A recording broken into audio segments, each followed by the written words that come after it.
Well, hello there. Welcome back to Introduction to Cultural Anthropology podcast version. We're going to continue our discussion on um, ethnicity and nationalism. And what we're going to be talking about now is picking up on this idea of assimilation and multiculturalism.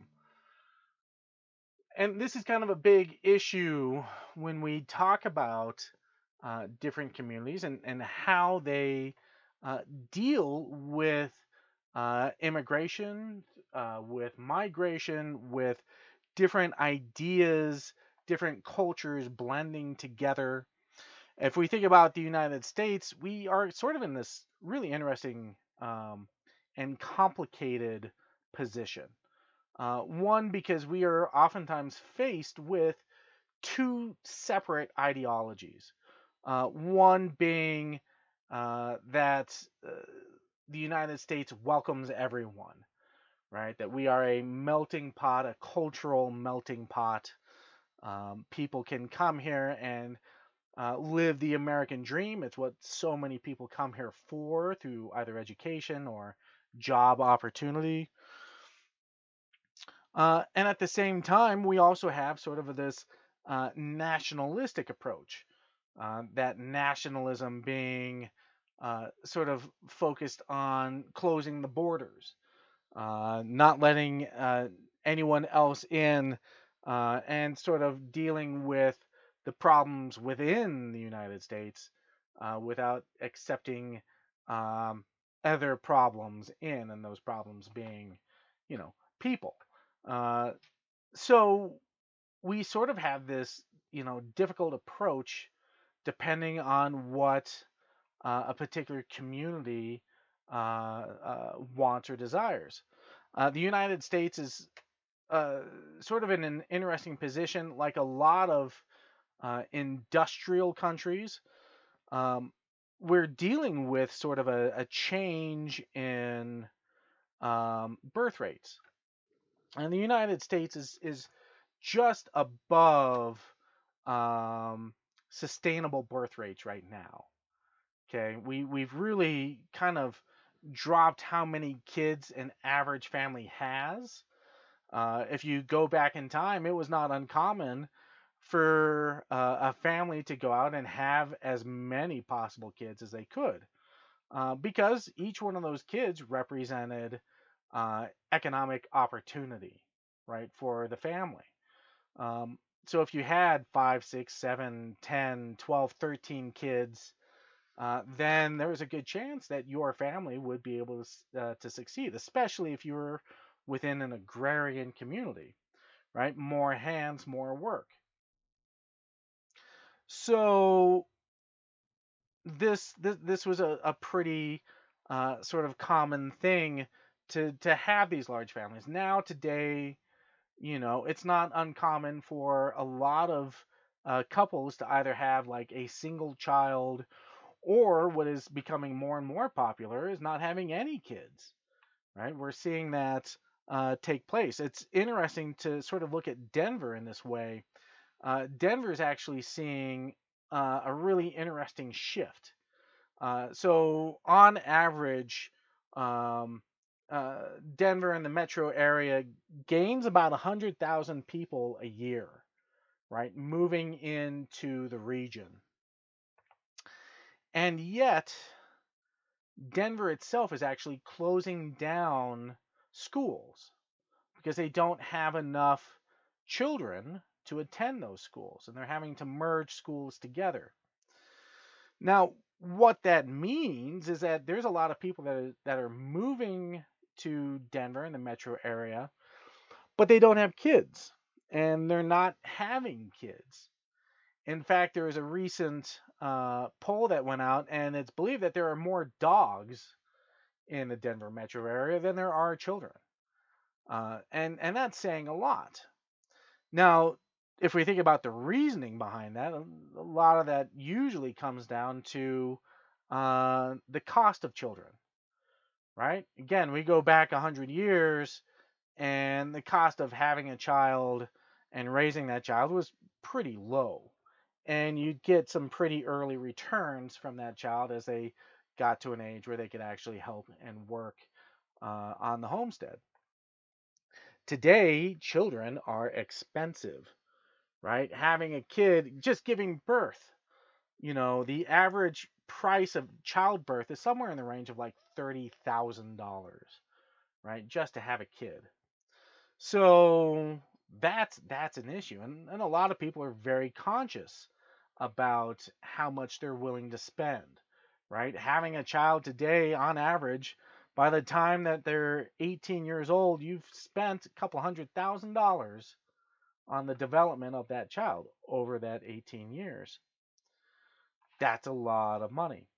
And so we are seeing this shift in how uh, families are dealing with this identity of family, of um, assimilation, right? So if we think about it in this case, um, a lot of families that are coming to the United States are finding that it's very expensive to have kids. They are oftentimes drawn in by that American dream, right? The American dream is this, again, sort of the opportunity of owning your own house, of being able to have a job and a good life, and be able to have all the resources that you would like to have. And that's becoming more and more difficult to sort of obtain. Um, and what we're seeing is that in some places we have people that are assimilating to the main sort of culture, right? So if you were to move to Chicago, and let's say that you're coming from Guatemala and you move to Chicago, um, within a couple generations, your family will probably have assimilated into that community, right? Um, Speaking English as the primary language, uh, and really focusing on assimilating into that role of being an American, right? At the same time, we also find that, especially through uh, these ideas of creating conduits from one community to another, that you find cultural um, strong points, right? When I was living in Los Angeles, I could go to Koreatown, and Koreatown in Los Angeles actually has the largest population of Koreans outside of Korea, right? You can go in there and there's whole malls that are just dedicated to Korean culture and to Korean products. Where if you walk up to a store, it's not going to be in English, it's going to be in Korean. So you have these places that can create their distinct cultural ideals and maintain them, right? And so this is where you get into multiculturalism, right? Where you've got some traditional cultures that are moving to a new location and capable of sustaining themselves, right? Of sustaining that cultural identity, maintaining language, maintaining traditional practices, religious practices, having those places available. And so we are seeing sort of this combination in which, for many years, we've had people moving here. My own family, as an example, on my mother's side, they are Scandinavian, right? So when my great grandmothers came from Norway and Sweden, uh, and started building families here in the States, they forbade anyone to speak Norwegian or Swedish, right? The idea was is that you're in the United States, you must speak English, even though they didn't speak English, right? They just spoke, and they spoke a little bit of English, but just enough to get by. But they forbid the speaking of that even in the household, um, so that their children and their grandkids would become assimilated to the culture. They would blend in and not stick out.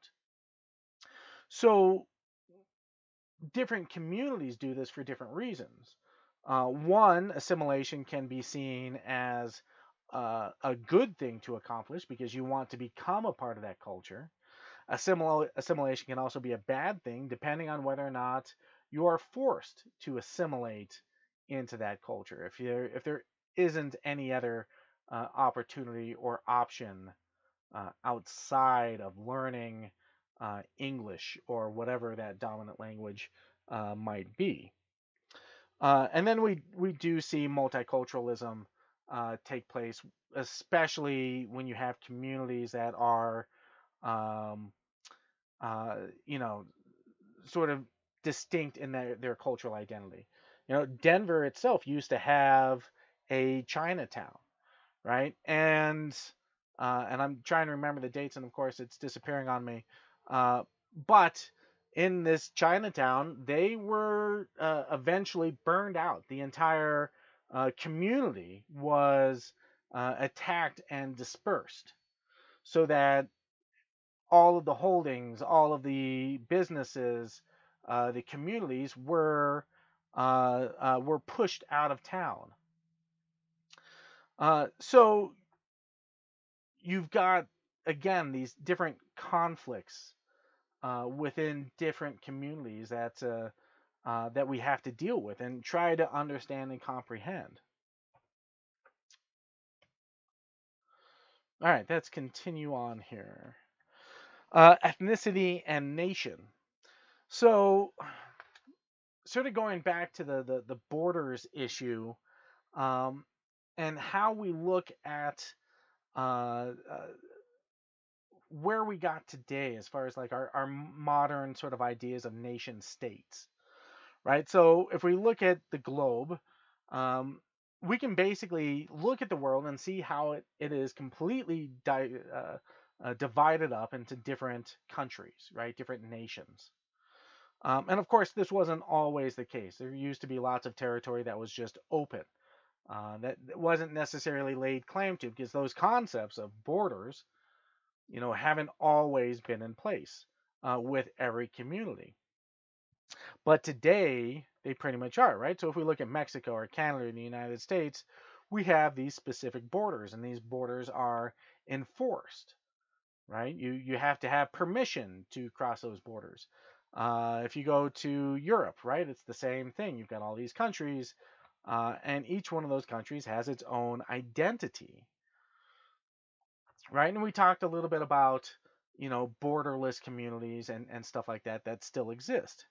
If we think about the origins of sort of the nation state, we go to city states, right? These are ancient cities in Mesopotamia, um, in Greece, and if we look at contemporary examples, things like Vatican City, which is in Rome, is its own nation. It is not a part of Italy. It is its own thing. Washington D.C.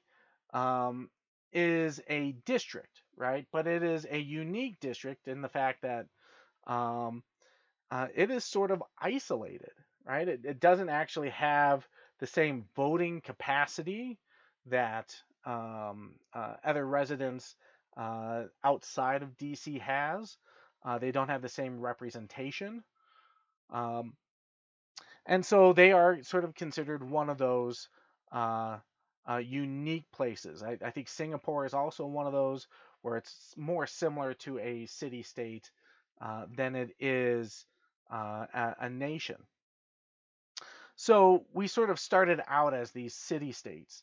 Um, if we go back in time to the Babylonians, to the Sumerians, the Akkadians, a lot of them were strictly associated with the city that they were coming from, right? And it wasn't after some warfare and some cultural spread that we start seeing the first sort of developed ideas of nationhood, of empire, in which these communities would go out and spread. But a lot of them started out as a single location, right? So you have that city state.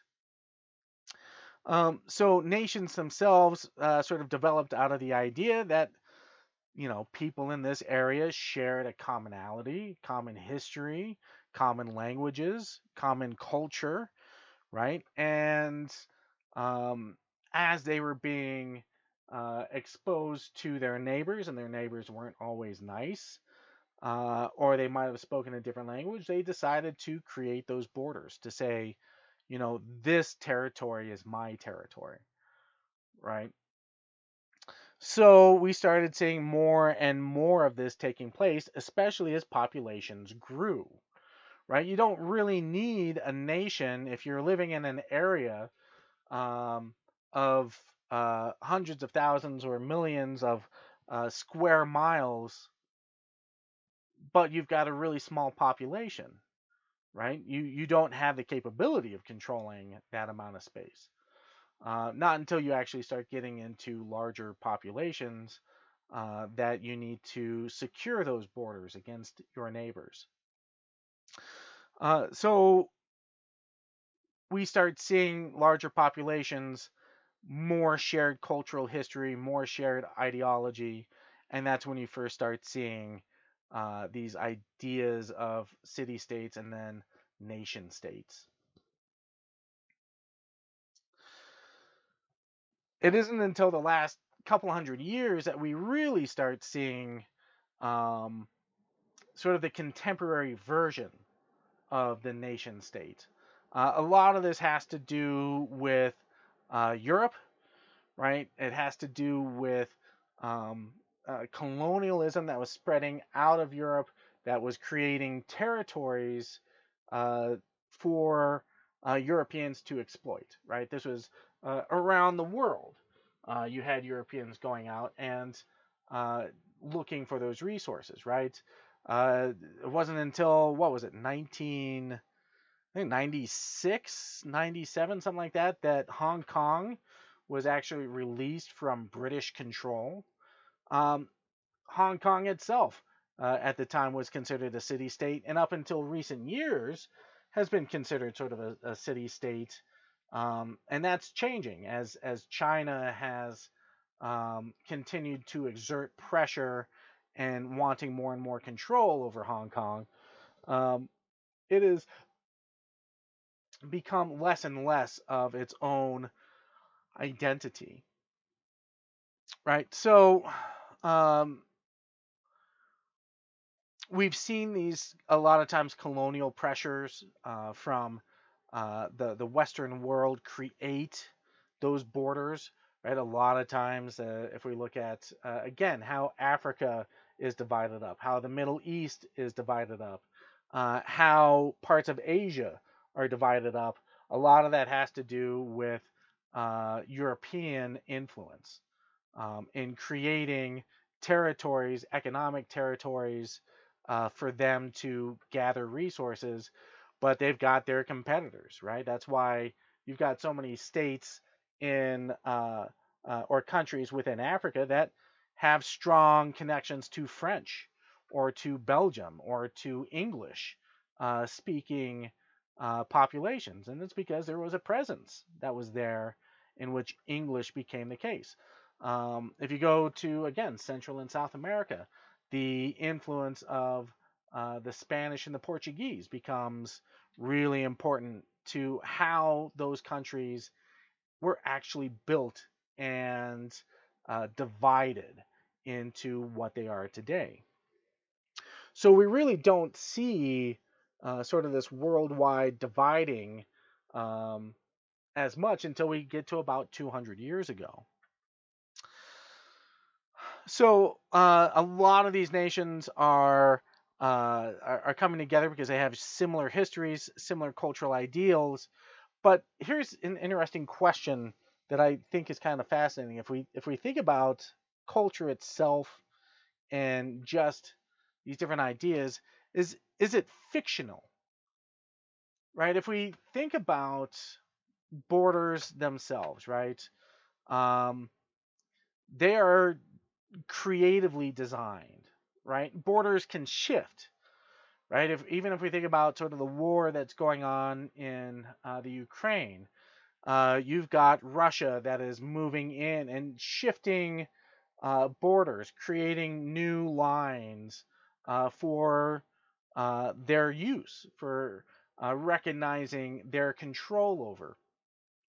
So borders themselves are essentially sort of a fictional creation that sort of inspires us to say, well, this side of this river is mine, that side of the river is yours, and we're just going to agree that that is the case, even though there is no, you know, reason necessarily that, this is going to be mine and that's going to be yours. We just sort of agree on this idea, this concept of a border, of this being a new nation. And I think it's interesting because there's a practicality to it.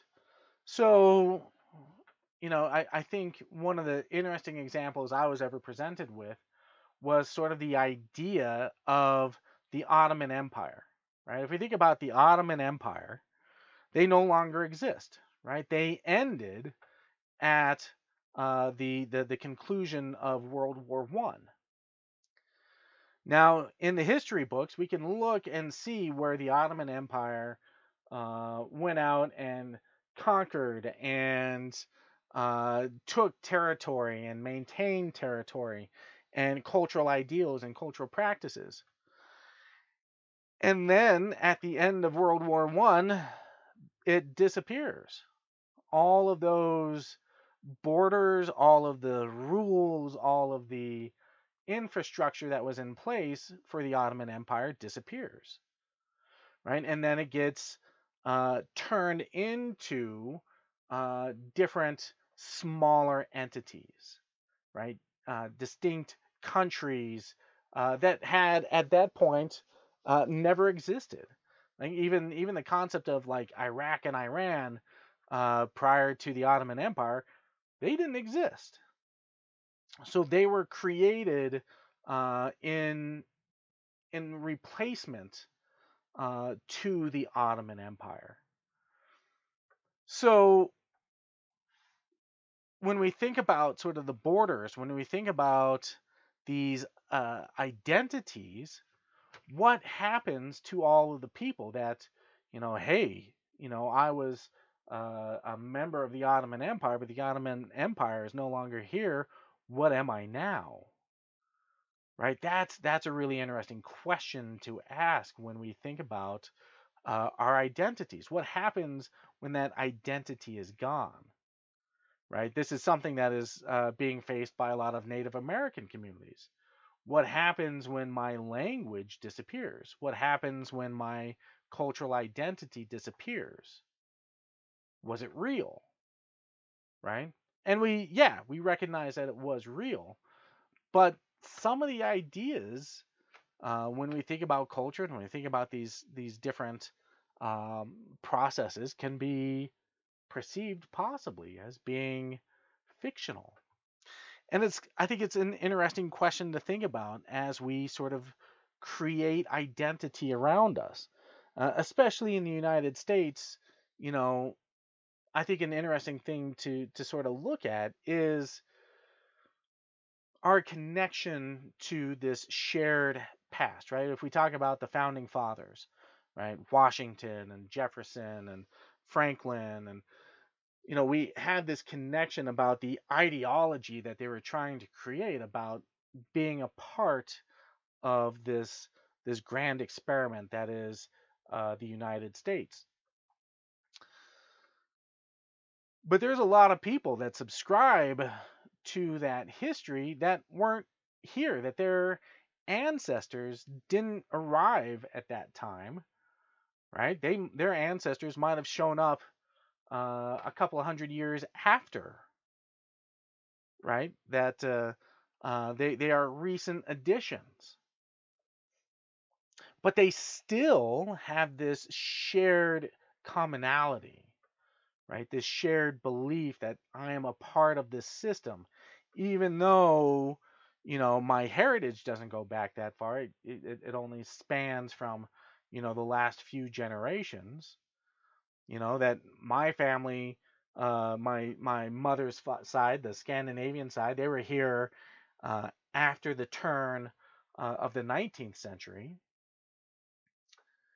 So, but they subscribed to that idea, right? They subscribed to being American, right? And their kids subscribe to being an American, even though that history is essentially fictional to them because they don't have that same connection to it. So, it's kind of interesting to think about how we associate identity with a location, with a place, with a history, even if that history isn't exactly totally and completely connected. So it's something to contemplate, right? Especially when we're talking about different cultures, um, and where they're from, and where they're going to, and the impact that they're having. You know, how do we perceive these places and these people?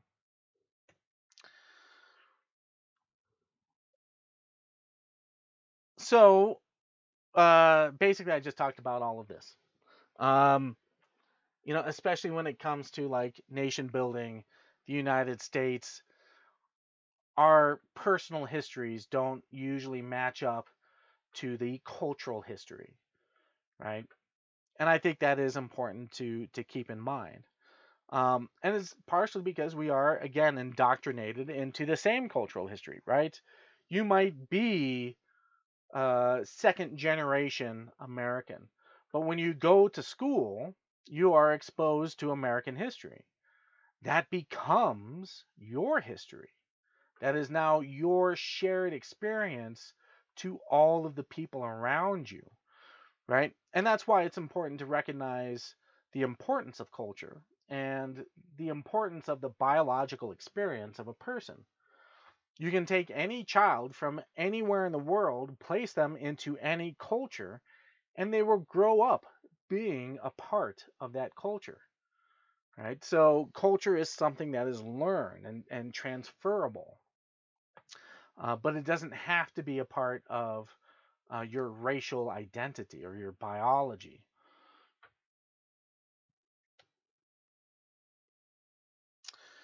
So we talked a little bit about sort of the nation states and building um, around the Ottoman Empire, around World War I and World War II, which became extremely important to how the world looks today. Between those two wars, we saw all kinds of maps being redrawn in different places around the world that really didn't have a lot of national autonomy, right? Because they were a part of these various empires, right? Whether they were a part of the British Empire or the French or the German or even the American Empire, which, if you didn't know, we are technically an empire. Um, and that's just because we own territory outside of the United States.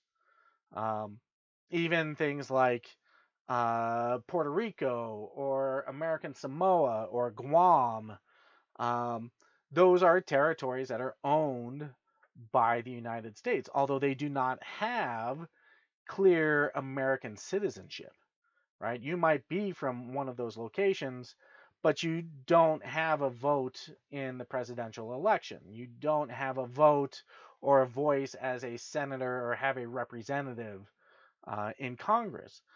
In fact, some of these places do have representatives in Congress, but they are silent representatives. They have no vote. They are just representing the people. That is a part of having an empire, right? And the American empire, which this is a totally different subject that we could go on for a very long time, um, has had lots and lots of territories in its past. Even the Philippines was once an American territory. Um, and the Filipinos were considered to be Americans at one point. Uh, so there is this long history of empire building, but after World War II, we start seeing the colonial powers giving away those countries, those territories, and releasing them to their own devices. The Americans did that, especially at the end of World War II. The Americans took Japan as a territory, right? It wasn't just sort of sent off on its own. The Japanese people were considered to be a part of the American empire, and it was controlled by Americans for a very brief amount of time, and then was, by treaty, created a new government that was going to be friendly, to the West, and remains friendly to the West. The Philippines were the same way. So we had these territories that the United States gave up, as other empires did. The difference between the United States and a lot of other countries is that instead of using colonial power and sort of taking over countries, we use military power, creating military bases around the world. And the United States has something in the range of like 80 different military bases outside of the United States. Those military bases, um, are found all over the place, whether or not, we still have some in Europe, right? In Germany, there are American bases, right? That technically that base is sitting on American soil, right? It's not owned by the Germans, right? If we go to Okinawa in Japan, we have an American naval base, right? That American naval base is American territory. It's not Japanese territory, it's American territory. So the United States took a different route as far as sort of um, its empire building. It chose to do it through military practice rather than through more colonial and cultural practice. So we see that a lot of these countries made some pretty big changes in how they go about um, exerting control over different areas.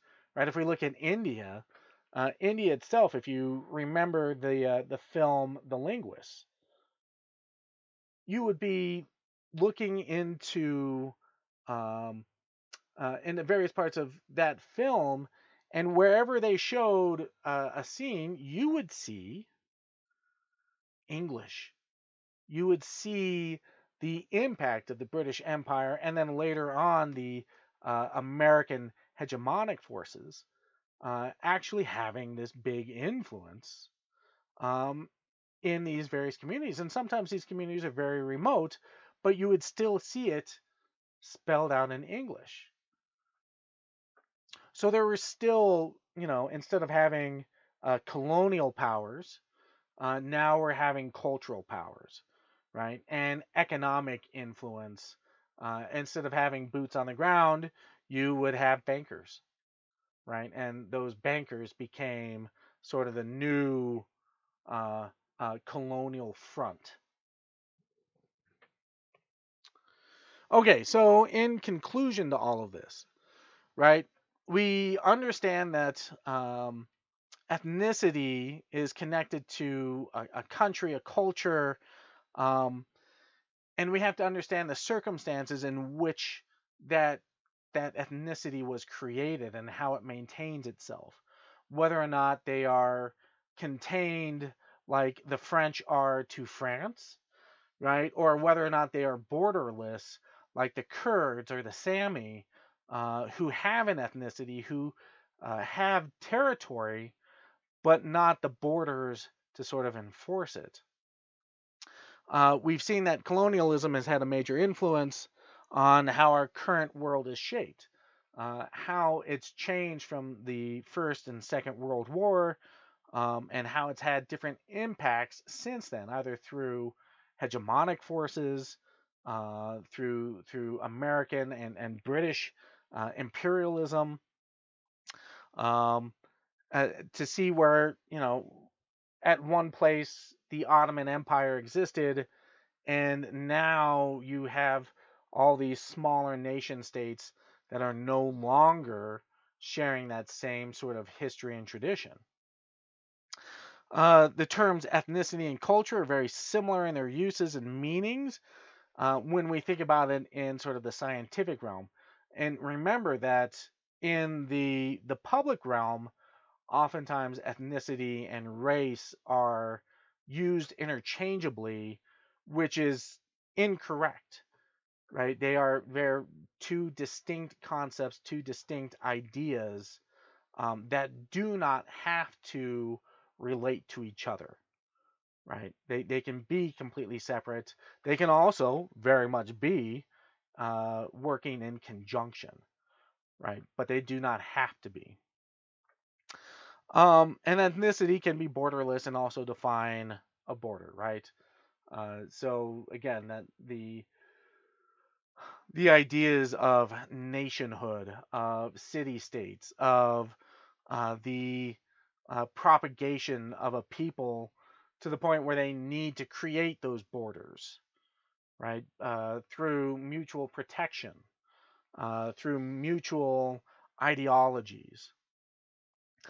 So when we think about ethnicity, we're thinking about culture, but when we're talking about nationhood and those kinds of identities and that kind of ethnicity and how it all connects, we understand that this is a very complicated issue, and that to really appreciate what's happening, we need to take time and understand the people in that community and their identity and their legacy, their historical connection to not only that land that they're on, but the connection that they have to their people and to their neighbors, right? That creates that distinct identity.